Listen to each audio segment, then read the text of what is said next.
Hello, my love. Welcome back to Rouse for another episode. I'm your host, Sam, and today's episode, I'm going to be talking about mental health, and specifically how I thought I was crazy until I got my diagnosis earlier this year. Let's get into all the tea.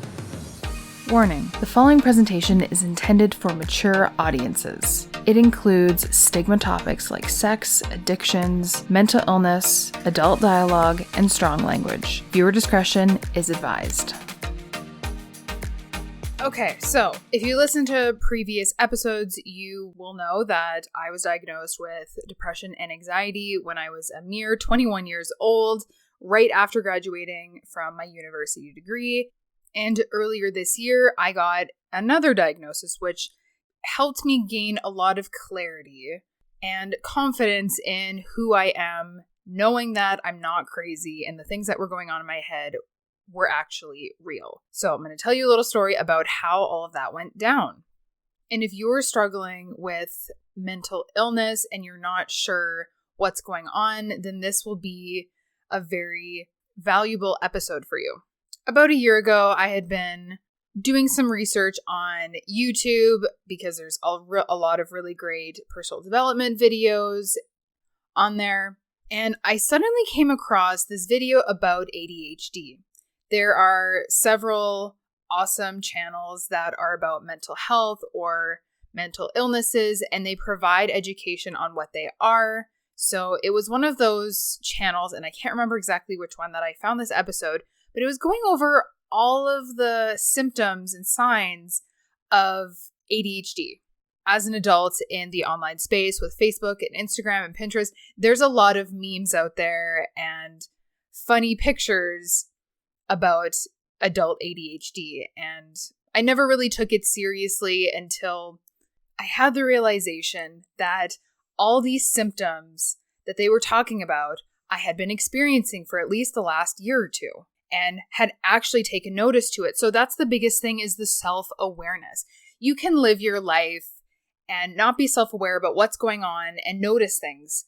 And a major thing for me was the fact that my short-term memory had declined so rapidly, and it was bothering me to the point where I was forgetting deadlines, I was forgetting appointments, I was missing out on certain things, I was not showing up to work, and it became a real crutch for me. So at that point, I started watching more of these YouTube videos about ADHD, some of their signs and symptoms, and thinking to myself, maybe I have this because all these signs and symptoms that they're talking about, I feel like I experience this on a daily basis. I'm going to link a couple articles in the show notes for you to go and check out some of this information from these websites. So there's CAMH, which is the Center for Addiction and Mental Health, and it's Canada's largest mental health teaching hospital and one of the world's leading research centers in its field. Some of the signs and symptoms that CAMH has put in this article are procrastination and poor time management skills, poor organizational skills, feelings of being rushed or missing the subtleties of information,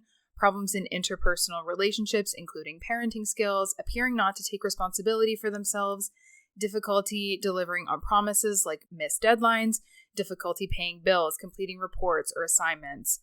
Paperwork is kryptonite for someone with ADHD, and those are only some of the symptoms. Also, since getting diagnosed with ADHD, I have been subscribing to AD Magazine or ADDitude Magazine, which is an online newsletter that will get sent to you with like free webinars. They also have paid ebooks talking about ADHD, and I also have another article that I'm going to link in the show notes as well. So some of the symptoms of adult ADHD may include impulsiveness, forgetting names and dates, missing deadlines and leaving projects unfinished, extremely emotional and rejection sensitive, becoming easily distracted and disorganized, suffering generalized anxiety disorder and mood disorder, low frustration tolerance, trouble multitasking, excessive activity or restlessness. Even rereading a bunch of these symptoms, it's like, I experience at least 2/3 of that, if not 4/5 of those symptoms, like most of the time. My ADHD was getting in the way of me living my life, getting things done for work, for my business, and just being a normal human in what that looked like for me.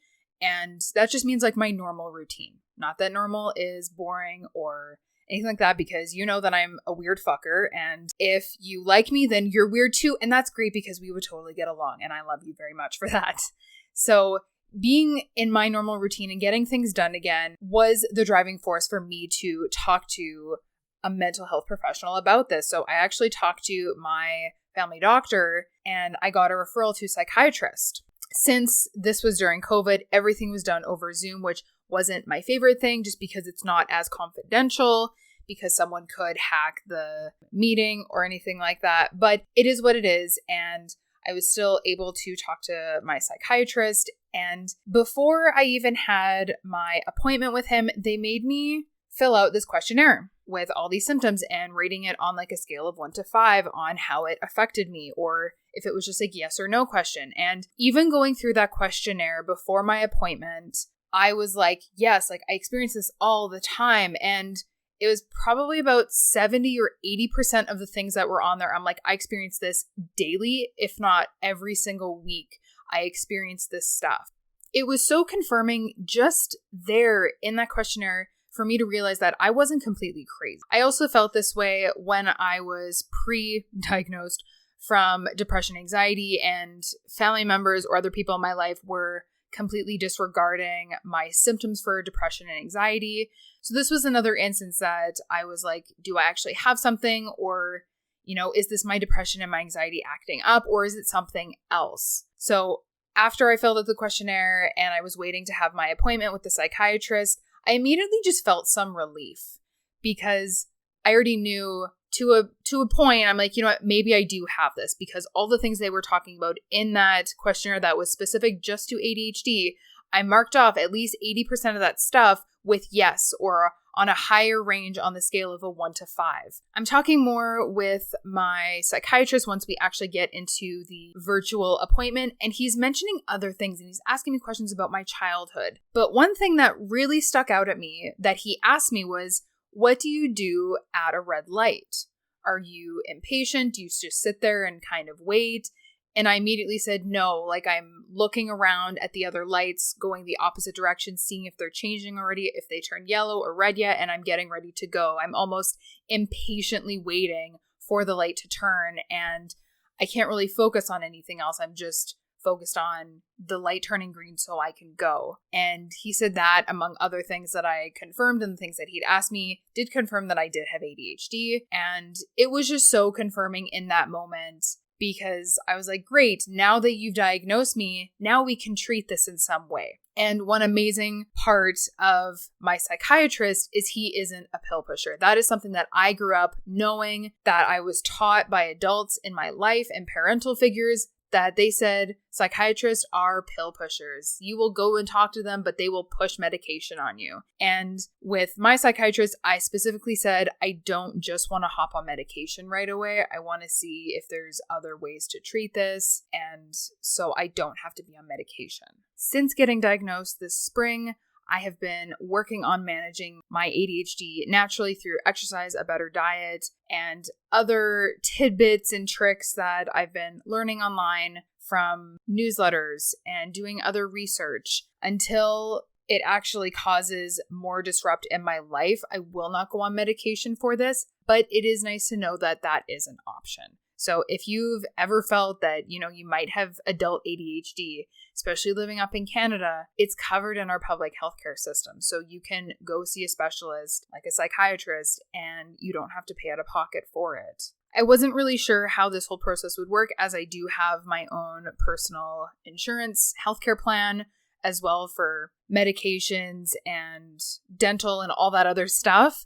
So I was prepared to have my insurance plan pay for some of the costs if it wasn't covered by the healthcare system. But if you honestly feel like you think you're going crazy, like I was, and no one was really hearing you, go see a mental health professional and talk to them. Go see your family doctor. Or if you don't have one, go and see a walk-in doctor and get a referral for seeing a psychiatrist to get diagnosed. Because I don't believe that psychologists can diagnose you. I don't believe that they can, but what's important is you going to see someone if you think you might have adult ADHD, and it's never too late. Like, I'm 25 and I just got diagnosed with ADHD when most people get diagnosed when they're children. But what's really great is you can get diagnosed as an adult as well for ADHD, which I didn't know was a thing until I talked to my family doctor about getting diagnosed about it. I thought I could only get diagnosed with ADHD as a child. Since getting diagnosed, and my ADHD still affects my short-term memory sometimes, and I repeat myself a lot over information that I've told my partner, it's important to know more about yourself, because I will even say to him, oh, sorry, my ADHD brain, I don't remember saying that to you.